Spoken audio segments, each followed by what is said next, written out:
Dans cette émission, nous poursuivons avec les équipements en rapport avec l'eau. Cette fois, nous allons nous occuper de l'apnée avec l'installation de nos tuyaux pour le chauffage et le sanitaire. Nous allons effectuer ce travail à l'aide d'un kit. Nous pourrons ainsi économiser jusqu'à 8 000 € sur l'installation complète de notre chauffage, c'est-à-dire tant le chauffage central que le chauffage par le sol au rez-de-chaussée. Pour l'installation de tout le sanitaire, nous économiserons avec notre kit jusqu'à 1 500 €. L'évacuation de l'eau est entre-temps prête. Nous pouvons maintenant nous attaquer à l'amener de l'eau. Il s'agit des conduites pour le chauffage central et de toutes les conduites d'eau.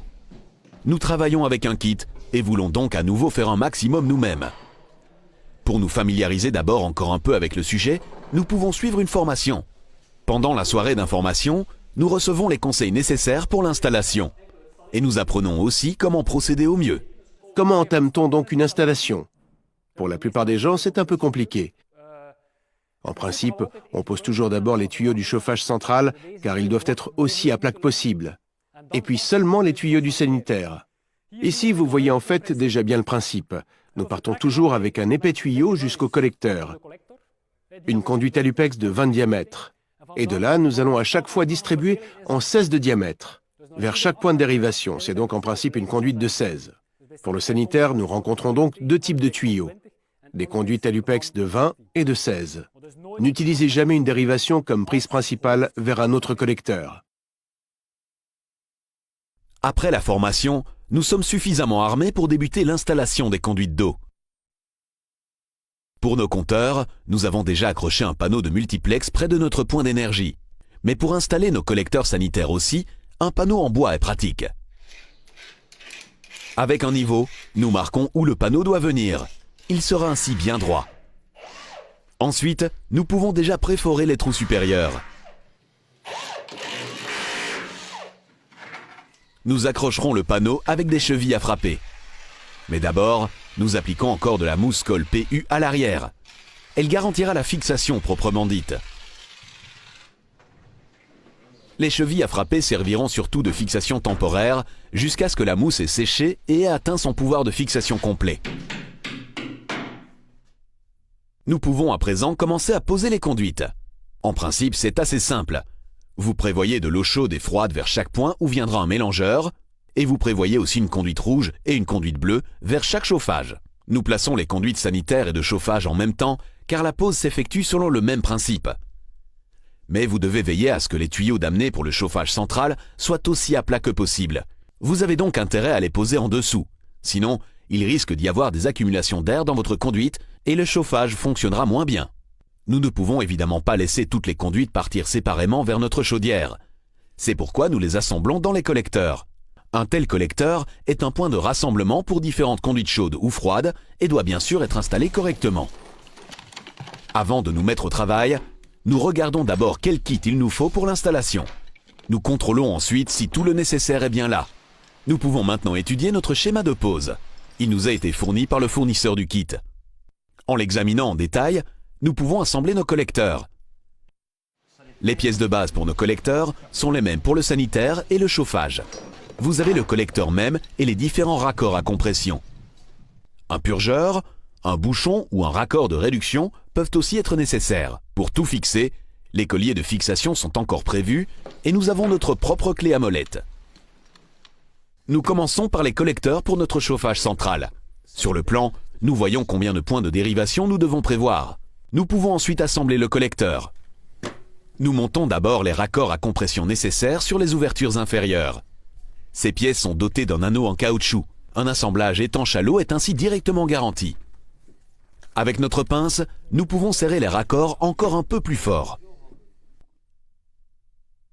Le collecteur que nous montons ici ne doit pas être étendu plus loin. Nous pouvons donc placer un bouchon à l'arrière. Sur le plan, vous pouvez voir de quel côté serrer ce bouchon. Nous pouvons alors le serrer facilement avec une clé à 6 pans. De l'autre côté, nous prévoyons un raccord de réduction. Nous pourrons ensuite y raccorder la conduite principale.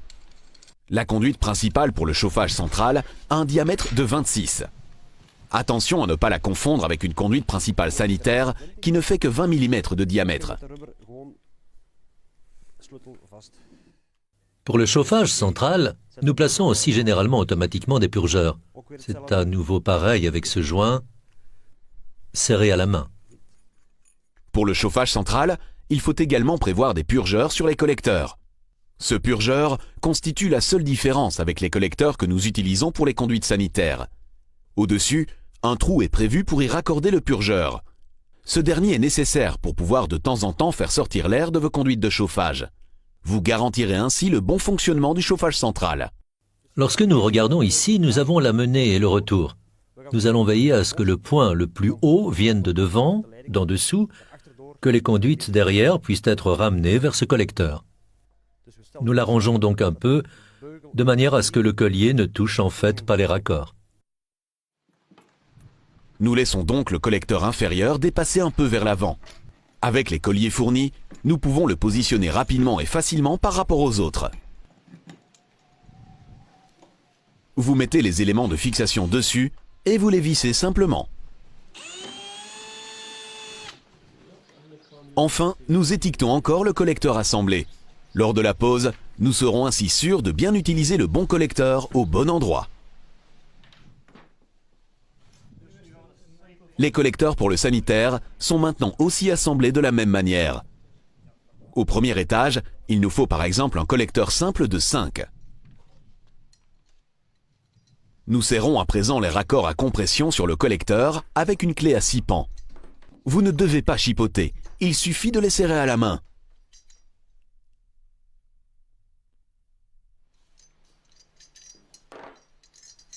Il s'agit ici de sanitaire. Il n'y a donc pas besoin de purgeur. Nous plaçons donc un bouchon sur le petit trou de purge.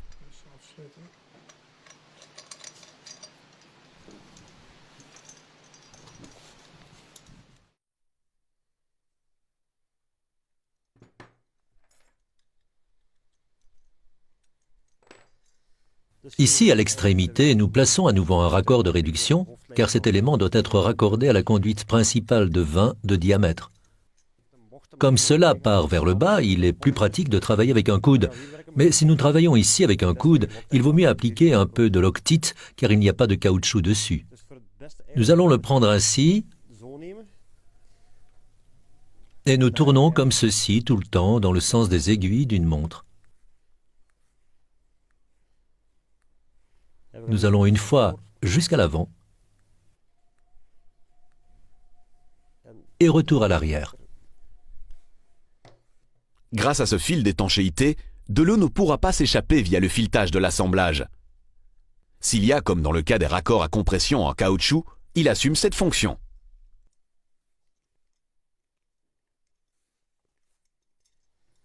Pour le sanitaire, nous travaillons toujours avec de petits robinets d'arrêt afin de pouvoir couper circuit par circuit. Nous montons ces robinets par point de dérivation sur le collecteur. Il y a du caoutchouc dans le raccord à compression. Un étanchement supplémentaire avec du fil n'est donc à nouveau pas nécessaire.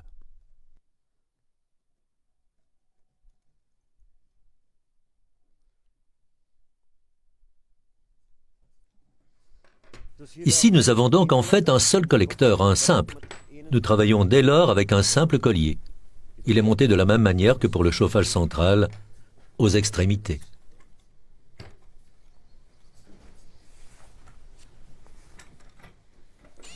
Nous suivons de cette manière notre schéma de pose et montons tous les collecteurs pour le sanitaire et le chauffage avant d'entamer la pose des conduites.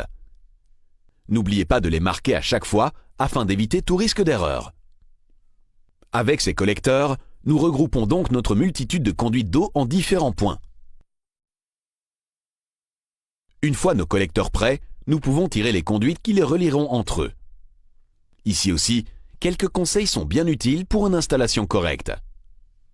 La première opération de base que nous devons maîtriser est la découpe correcte des tuyaux.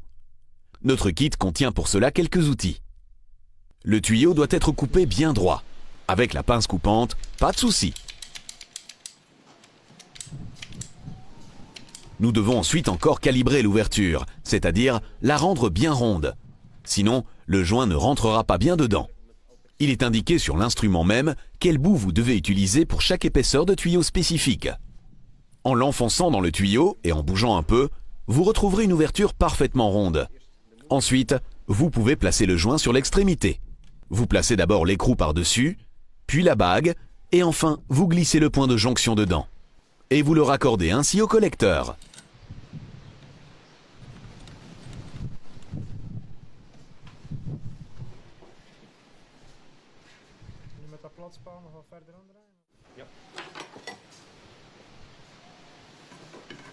Avec une clé, vous pouvez maintenant tout serrer. Vous avez intérêt à utiliser une deuxième clé pour retenir le robinet, il sera ainsi directement bien fixé. Le raccord du tuyau au collecteur doit bien tenir. Serrez-le donc suffisamment. Une autre manipulation courante pour l'installation des conduites d'eau est le pliage des tuyaux. Pour cela, nous avons un ressort de pliage. Maintenant, je vais un peu vous montrer pourquoi ce ressort, en fait un ressort de pliage, a son importance. Si vous preniez ce tuyau et que vous le pliiez, vous voyez, il casserait. Avec le ressort, vous pouvez en principe plier en angle sans la moindre cassure.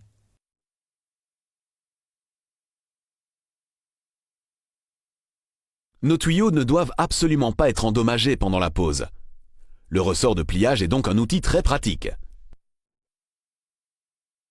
Avec nos collecteurs assemblés et ces bons conseils en tête, nous pouvons entamer l'installation sur place. Nous avons étiqueté nos collecteurs lors de leur montage.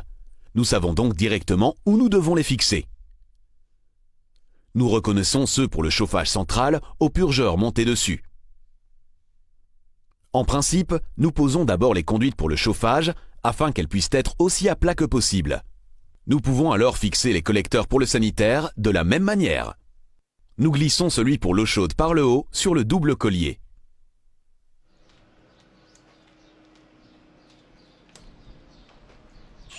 Nous pouvons ainsi glisser les tuyaux pour le collecteur supérieur derrière. Nous choisissons de mettre l'eau chaude au-dessus du collier. Si vous faites l'inverse, veillez à bien faire partout pareil. Nous le fixons maintenant à nouveau sur le panneau de multiplex. Une cloison viendra encore ici, mais il vaut mieux ne la poser qu'une fois la chape en place. Pour le moment, nous accrochons donc tout sur un panneau que nous fixons avec des supports. Pour garder une installation soignée, nous indiquons avec le niveau où nous allons fixer le collecteur.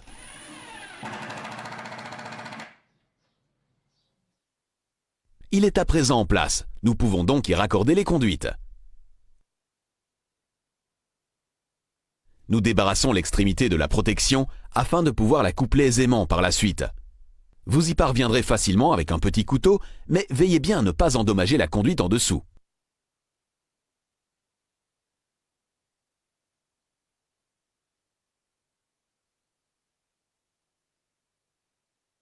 Avec notre ressort de pliage, nous pouvons maintenant plier le tuyau sur mesure. Nous y accrochons une petite corde afin de pouvoir tout de même le récupérer facilement au cas où nous l'enfoncerions un peu trop profondément.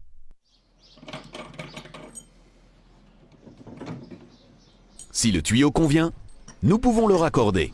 Avec notre instrument de calibrage, nous arrondissons l'extrémité afin qu'elle s'ajuste bien sur le raccord.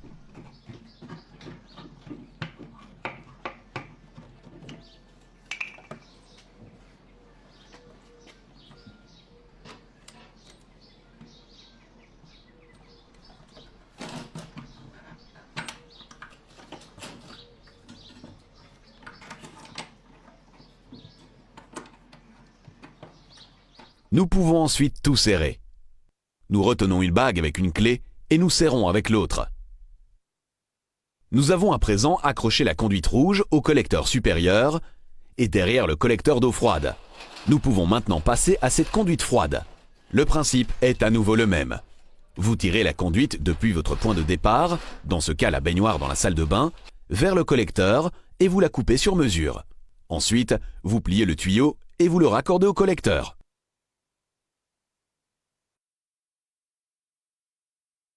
Vous le serrez d'abord à la main, puis vous pouvez serrer à l'aide de 2 clés.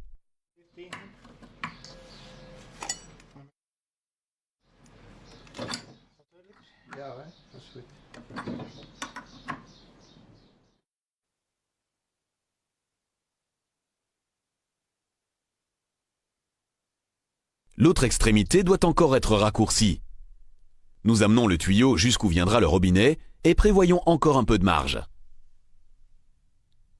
Et nous coupons le tuyau bien droit avec notre instrument de coupe.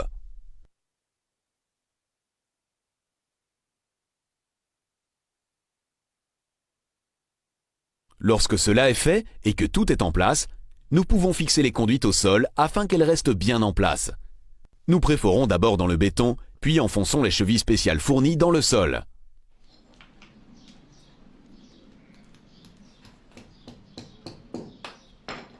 Elles sont dotées d'une ouverture où nous pouvons glisser une fixation rapide. Nous pouvons ainsi fixer les conduites. Cela est important pour que rien ne soit déplacé lorsque la chape sera coulée. Les deux lavabos de notre salle de bain doivent maintenant encore être dotés de conduites. Nous avons prévu un collecteur de 3 ou le robinet de la baignoire, comme ces deux robinets peuvent donc être raccordés. De tels tuyaux à lupex doivent être robustes et ne sont donc pas non plus très flexibles. Lors du déroulage de la conduite, mettez-vous peut-être dessus. Vous éviterez ainsi qu'elle se réenroule.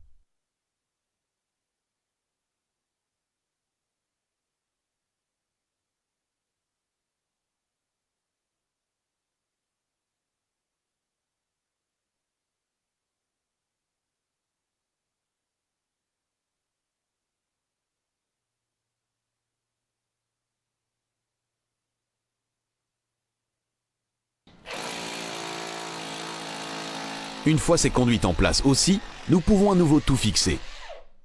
Avec une distance intermédiaire d'environ 1 mètre, nous montons tout avec nos chevilles de fixation et nos fixations rapides. Et nous continuons ainsi jusqu'à ce que tous les tuyaux d'amener d'eau soient en place.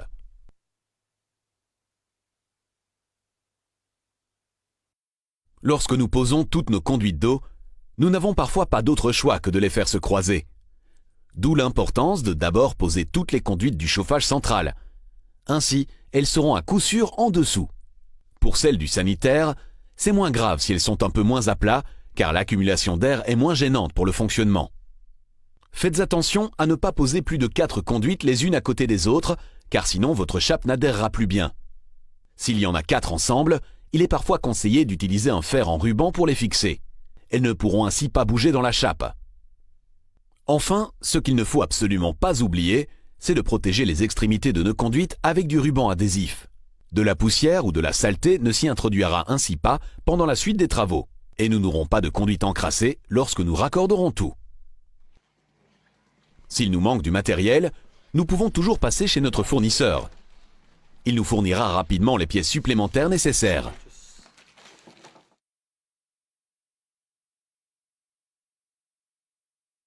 Avant de pouvoir raccorder notre chaudière à nos conduites, il nous faut encore du gaz pour pouvoir chauffer la chaudière. Pour compter l'économie totale de l'installation du chauffage et du sanitaire, nous allons attendre qu'elle soit complètement terminée. Notre montant économisé total stagne donc pour le moment à 45 470 €.